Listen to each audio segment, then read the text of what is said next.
face à de nombreuses situations tout au long de notre vie, que ce soit l'entrée dans le monde du travail, la perte d'un emploi, le congé parental ou bien le départ à la retraite, on peut vite se sentir démuni. Quelle démarche entreprendre? Quels organismes contacter? Comment remplir tel ou tel document? Nous sommes souvent démunis, le mode d'emploi n'est malheureusement pas fourni. Au fil du temps, les travailleurs eux-mêmes se sont regroupés et se sont organisés. Et oui, toutes les organisations syndicales ont développé des services aux membres, services de conseil, d'information, d'assistance et de défense des travailleurs. Bonjour à toutes et à tous et bienvenue dans cette Opinion CSC consacrée au service d'un syndicat. Mais avant ça, un petit point d'histoire.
Tout au long d'une carrière professionnelle, différentes situations peuvent se présenter.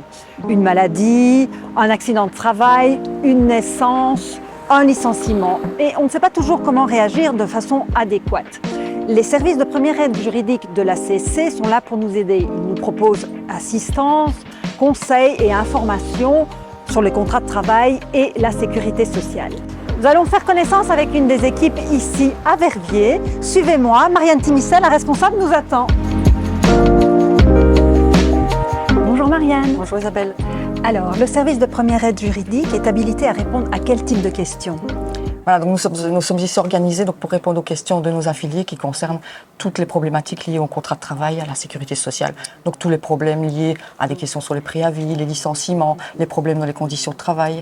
Au niveau de la sécurité sociale, tous les problèmes au niveau de la mutuelle, des incapacités de travail, accidents de travail, mailles professionnelles. Donc on essaie d'être un service qui répond vraiment à la première demande de la première aide au niveau juridique de nos affiliés pour les conseiller, les guider et être là à leur service. D'accord. Et comment entre-t-il en contact avec ce service de première aide? Voilà, notre principale source de contact, c'est le téléphone. Oui. Vraiment, ça, c'est la première chose. Alors, attendez, donc c'est une rupture par l'employeur. Vous connaissez votre commission paritaire, monsieur? D'accord. Alors, la date de commencement du contrat. Si on ne sait pas régler les problèmes ou leur donner toutes les informations et qu'on a besoin de les rencontrer, on peut donner des rendez-vous dans les différents centres de services au plus proche de leur domicile. Et ce service, il est disponible pour l'ensemble de la Wallonie et à Bruxelles. C'est ça, exactement. Donc tous les affiliés CSC, nous sommes là pour leur service.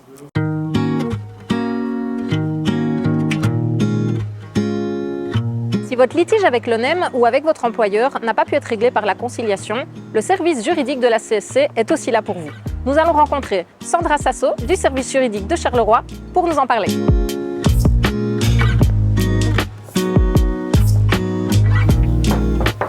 Bonjour Sandra. Bonjour. Les gens, quand ils viennent vous voir, ils peuvent avoir des conseils, mais ça peut aussi aller plus loin. Ça peut aller plus loin. On tente toujours une phase amiable. Ce qu'il faut savoir, c'est que nous intervenons gratuitement pour tous les affiliés de la CSC. Quand ce n'est pas possible, dans le cadre d'une phase amiable, nous introduisons nous-mêmes la procédure judiciaire devant les juridictions du travail et nous plaidons et défendons les dossiers de nos affiliés.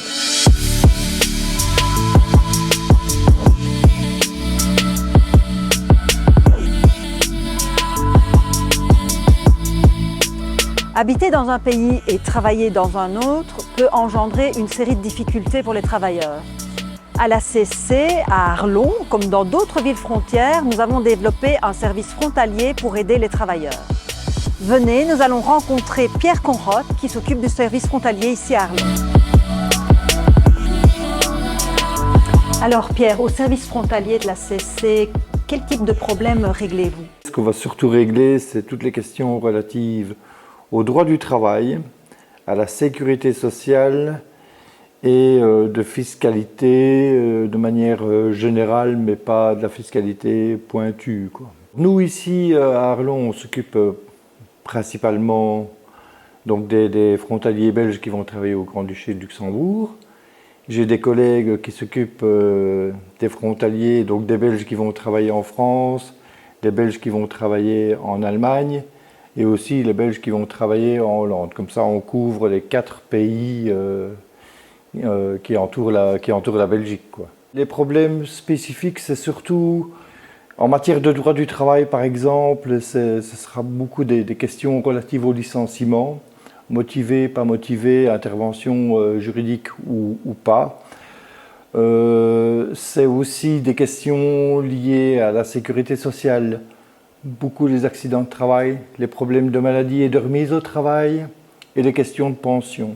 Et la CSC a également un travail politique pour faire évoluer les législations, pour les harmoniser?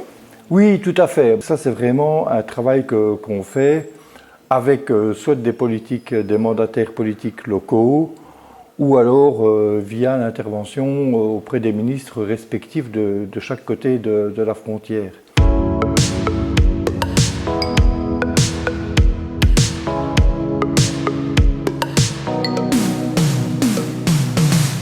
Contrairement à ce qu'on pourrait penser, le service chômage ne s'adresse pas uniquement aux chômeurs, mais aussi à de nombreux travailleurs qui peuvent faire aussi appel à leurs services.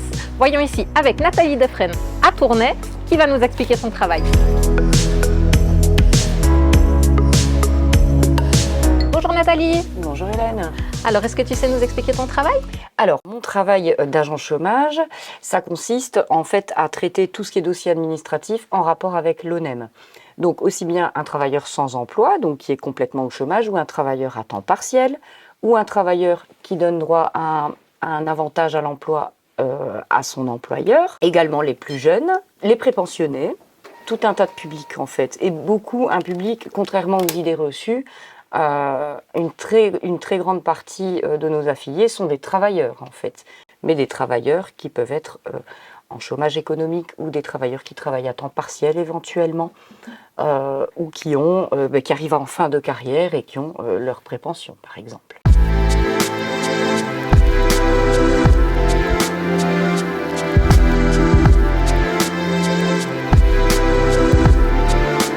La réglementation en matière de chômage est complexe et souvent les bénéficiaires ou en attente d'allocation peuvent commettre des erreurs. À ce moment-là, ils sont convoqués à l'ONEM, mais un délégué syndical peut les accompagner. Ici, à la CSC de la Louvière, Maria Sentola nous explique son travail. Bonjour Maria. Bonjour Hélène. Tu peux nous expliquer ton travail? Oui, bien sûr. Ma fonction est d'accompagner nos affiliés qui le souhaitent à l'ONEM lorsqu'ils sont convoqués en litige. Un litige, c'est une infraction à la réglementation chômage. Je peux donner quelques exemples concrets. Par exemple, un travailleur qui souhaite démissionner de son emploi et demande des allocations de chômage. Il a un C4 avec un motif litigieux, abandon d'emploi. L'ONEM souhaite l'entendre en ses moyens de défense pour comprendre quelles sont les raisons de sa démission, puisque une démission est sanctionnable sur les allocations de chômage, qui peuvent aller de 4 semaines à 52 semaines maximum.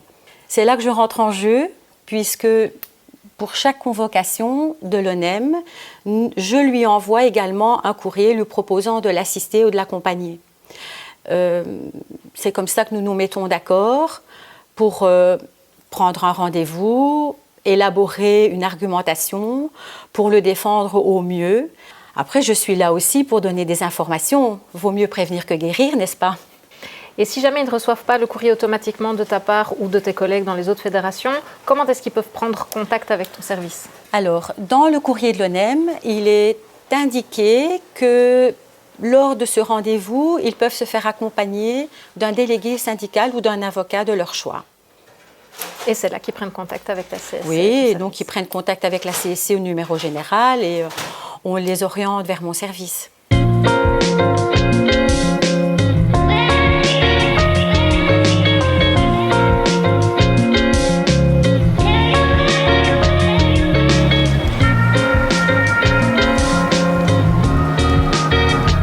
Le job étudiant, la formation en alternance, le premier emploi sont source de nombreuses questions pour les jeunes. Alors on voit ça avec Cédric Simon qui est permanent jeune ici à la CSC Bruxelles. J'ai commencé récemment à travailler comme jobiste dans une chaîne de restauration. Et c'est un autre étudiant qui m'a remis mon contrat de travail.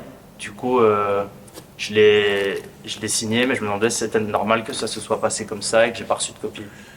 Alors normalement, tu dois toujours repartir avec une copie de ton contrat de travail. Tu dois en avoir un exemplaire. Il y a 2 exemplaires, un pour le patron et un pour toi. Et c'est déjà des situations que j'ai vues, effectivement, d'autres étudiants qui viennent te faire signer ton contrat de travail, mais ça me semble une situation plutôt anormale. Bonjour Cédric. Bonjour Isabelle. Donc vous répondez aux questions sur le job étudiant, la législation. Est-ce que vous aidez aussi les jeunes jobistes qui ont des problèmes avec l'employeur? Alors absolument, on est d'abord là pour répondre à leurs questions parce que c'est difficile de s'y retrouver à cet âge-là. On ne connaît pas très bien nos droits, on ne sait pas comment fonctionne le monde professionnel. Et donc ces jeunes se tournent vers nous avec des questions, on essaie d'y répondre un maximum. Ça peut concerner leur contrat de travail, ça peut concerner le nombre d'heures auxquelles ils ont droit de jobber, etc. Enfin, il y a vraiment tout un tas d'éléments, ça c'est pour les jobistes. Ensuite, on a des jeunes qui vont être plutôt en début de carrière, donc qui vont par exemple être en période de stage d'insertion.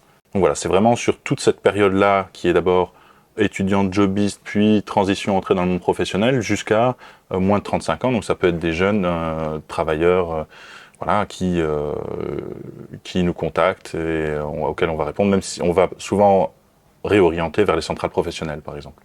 D'accord. C'est quoi les centrales professionnelles? Les centrales professionnelles, c'est les parties du syndicat qui vont s'occuper des secteurs professionnels à proprement parler. Donc ici, le service jeune CSC, c'est dans l'interprofessionnel. On ne s'occupe pas d'un secteur en particulier, là où les centrales sont spécialisées autour des travailleurs, des travailleuses d'un certain secteur. Et donc les jeunes CSC sont actifs aussi bien à Bruxelles qu'à Liège, à Charleroi, dans toutes les provinces? Tout à fait.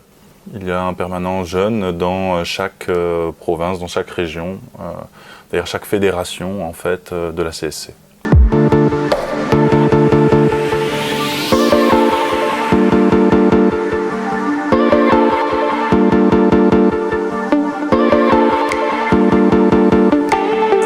Une des missions de la cellule diversité de la CSC est de venir en aide aux victimes de discrimination au travail.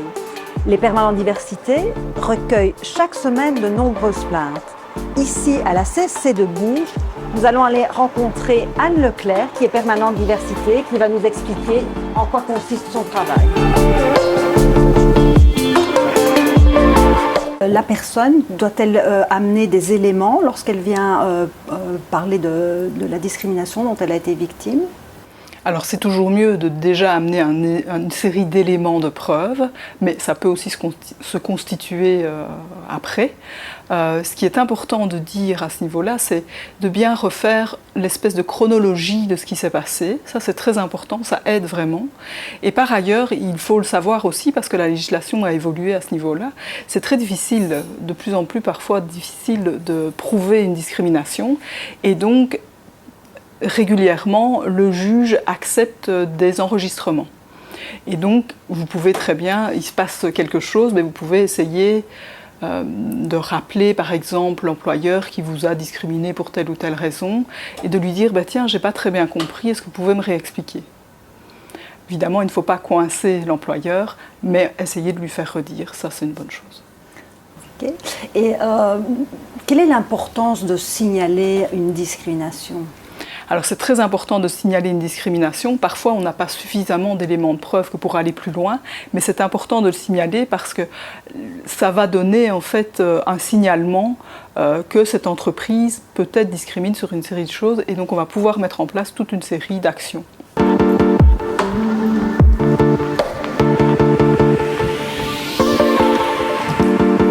Dis Malika, je viens d'avoir un appel d'un affilié. Il va être muté parce que, soi-disant, son état de santé n'est plus bon assez pour son poste actuel. Et donc voilà, je me demandais un peu ce qu'on pouvait faire. Donc là, carrément, on est sur une discrimination. Donc la loi antidiscrimination, elle date de 2007.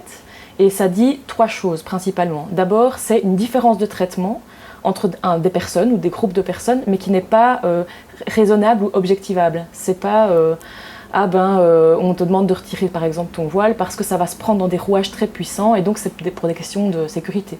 Là, c'est vraiment tu es de couleur, donc je suis raciste et donc je te licencie, ou bien je ne te prends pas. Voilà. Il y a une différence de traitement. Ensuite, ça va rentrer dans les champs d'application de la loi.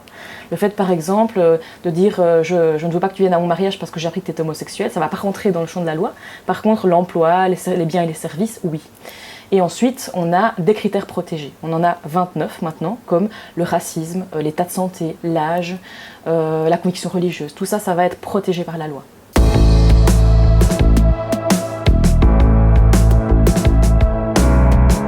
Vous travaillez ou cherchez du travail en Belgique alors que vous venez de l'étranger, vous vous posez plein de questions sur l'équivalence de votre diplôme, sur le permis de travail. Eh bien, sachez qu'à la CSC, le service migrant est là pour vous aider. On est ici à la CSC de Nivelles pour en parler avec Christian Guldentops. Bonjour Christian. Salut Hélène. Alors toi, tu travailles au service migrant de la CSC. Effectivement, donc le service migrant CSC s'occupe donc de l'ensemble des travailleurs et des travailleuses migrants par rapport à l'ensemble des problématiques liées au monde du travail. Donc on collabore avec l'ensemble des centrales professionnelles, avec le tissu associatif, pour justement identifier des endroits où certains travailleurs migrants n'ont pas l'ensemble de leurs droits. Par exemple, les éléments de dumping social, par exemple par rapport à de l'exploitation par certains employeurs. Parce que malheureusement, ça existe encore beaucoup aujourd'hui. Ça arrive très régulièrement. Donc on a des cas de figure ici encore au port d'Anvers, on a encore, un ensemble de travailleurs domestiques qui sont complètement, qui sont complètement exploités par certains employeurs. On peut le voir là, qu'on a encore une ligue des travailleurs domestiques à Bruxelles qui est là, qui vit, etc., pour pouvoir justement identifier et défendre l'ensemble de ces travailleuses et travailleurs. Lorsqu'on a pu identifier des situations de dumping social, d'exploitation, bien sûr, on essaie d'agir. On agit et on définit des plans d'action. Donc ici, on a eu une situation il n'y a pas très longtemps à l'hôpital de Nivelles avec Diémé Abdoulaye, qui était travailleur, etc., et qui a vu son processus, sa demande d'asile refusée. Donc c'était une personne avec un contrat de travail qui, avait un loyer, qui avait un appartement, etc., et qui du jour au lendemain s'est retrouvé sans rien. Par rapport à ces éléments-là, donc on a créé une mobilisation à nouveau avec la centrale professionnelle pour pouvoir le défendre, apporter des solutions et en tout cas entamer tous les recours possibles pour pouvoir l'aider.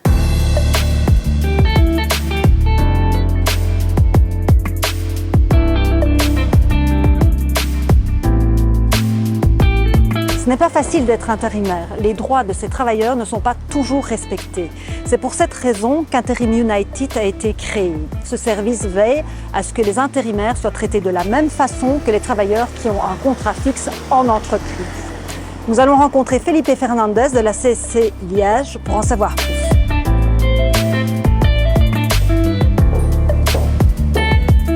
Bonjour Felipe. Bonjour Isabelle. Alors, quels sont les droits des intérimaires? Le travail intérimaire est un secteur à part entière. Beaucoup de travailleurs intérimaires ne savent pas, mais un travailleur intérimaire a les mêmes droits que les travailleurs fixes dans l'entreprise.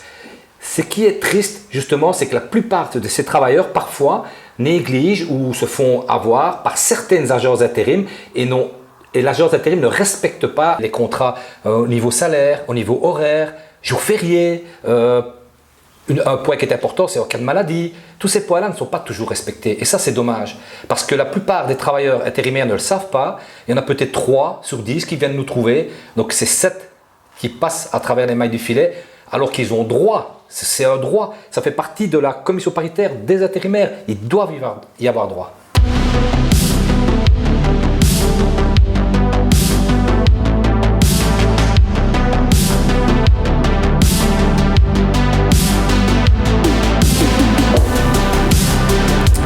Dans le secteur culturel, face à la précarité des statuts et à l'intermittence des revenus, les travailleurs sont souvent eux aussi très démunis.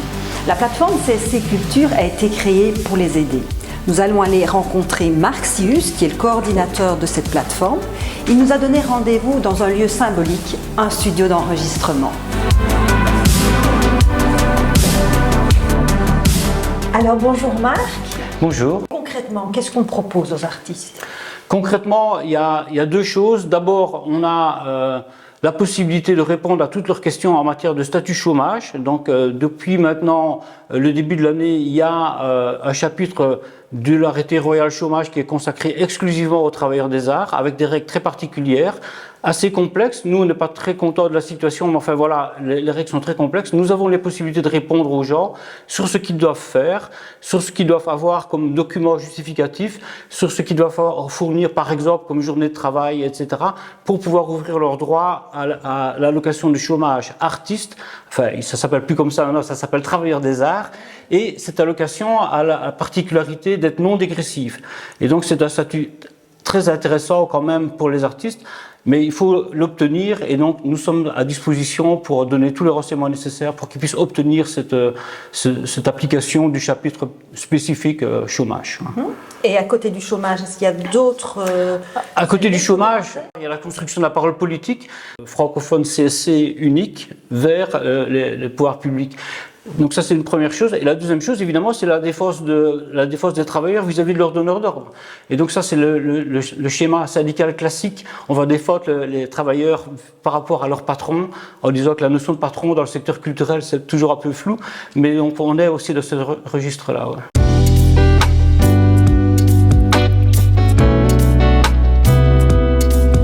Vous venez de vous installer comme indépendant où vous souhaitez le faire, vous pensez à exercer une activité complémentaire, mais vous vous posez des questions sur le statut, le salaire, les conditions de travail. Les United Freelancers vous accompagnent dans vos démarches. Nous allons rencontrer Martin Willems, le responsable. Eh bien Martin, peux-tu nous dire c'est quoi exactement United Freelancer ? United Freelancer, c'est une nouvelle division de la CSC pour nos affiliés qui prestent sous statut indépendant, que ce soit indépendant à titre principal ou que ce soit une activité complémentaire d'indépendant qu'il ferait à côté d'un statut à côté d'une activité salariée, par exemple. D'accord. Et si moi, par exemple, je veux me lancer comme indépendante, quelle démarche dois-je entreprendre ? Écoute, ça c'est vraiment notre réflexion comme syndicaliste. Travailler, certes, travailler sous statut d'indépendant, pourquoi pas, mais en connaissance de cause.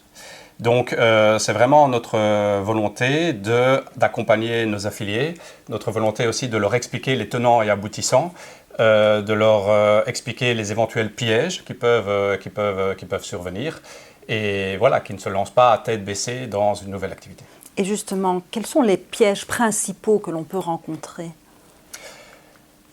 Ce qu'on voit beaucoup, c'est que beaucoup de personnes ne se rendent pas tellement compte que le revenu d'un indépendant ne peut pas être comparé tel quel avec le revenu d'un salarié.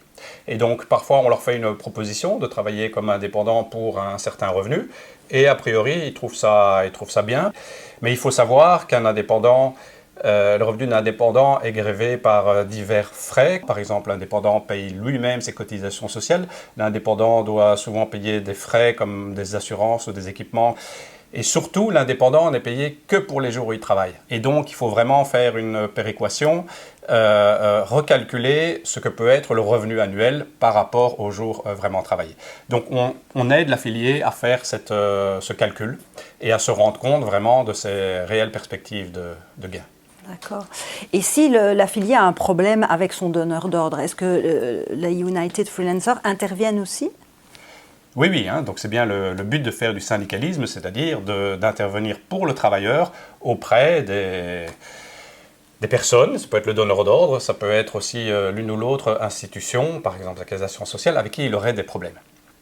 Alors les problèmes avec le donneur d'ordre, oui, ça arrive malheureusement régulièrement. Souvent, on signe un contrat de prestation de service avec le donneur d'ordre. Ces contrats ne sont pas toujours écrits à l'avantage de l'affilié, donc là, il faut faire un peu attention.